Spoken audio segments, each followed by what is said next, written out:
Okay, so last 13 minutes, Senator Padilla. Opo, maraming salamat po, Ginoong Pangulo. And one reason bakit kailangan natin we did not prepare dinner for anybody. Okay, pasensya na kayo. Opo, sa katunayan po, Chairman, wala na rin po talaga akong tanong kay dating Pangulong Rodrigo Roa Duterte dahil nasagot naman po niya lahat ang mga katanungan sa kanya at naging malinaw po talaga ang kanyang posisyon. At plano ko po talaga sana, Ginoong Pangulo, na sa susunod na lang ako magtanong, pero bigla niyong binanggit kanina, nagulat ako kasi yung nandito, ang tingin ko lahat general, tapos binanggit niyo si Ma'am Muking.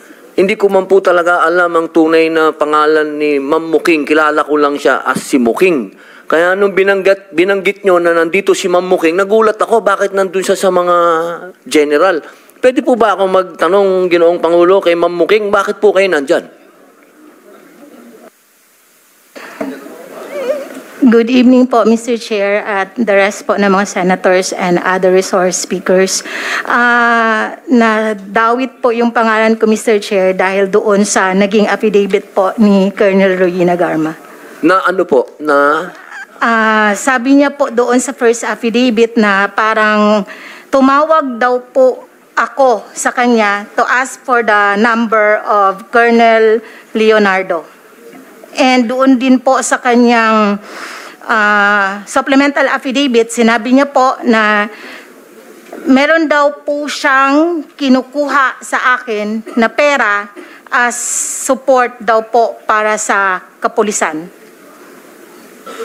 Ito po yung binabanggit kanina ni dating Pangulong Rodrigo Roa Duterte na kayo po ang nagbibigay na panggasolina? Parang ganun po?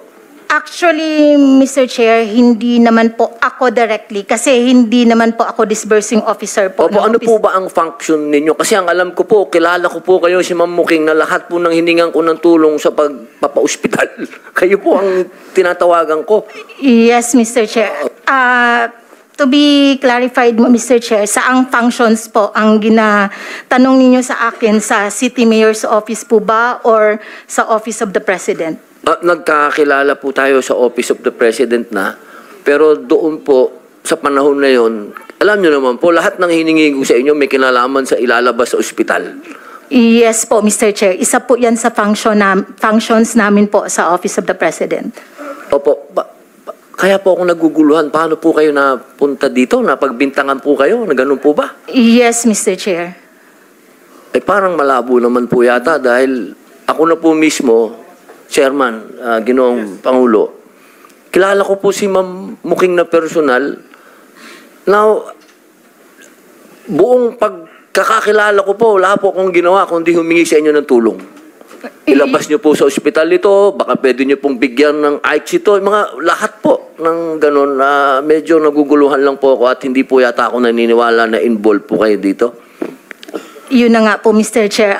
It is an opportunity po na patawag din po ako dito at para lang din po malaman po ng karamihan na ang trabaho ko po sa Office of the President is purely administrative matters po and clerical works at the same time po mechanical jobs po, Mr. Chair.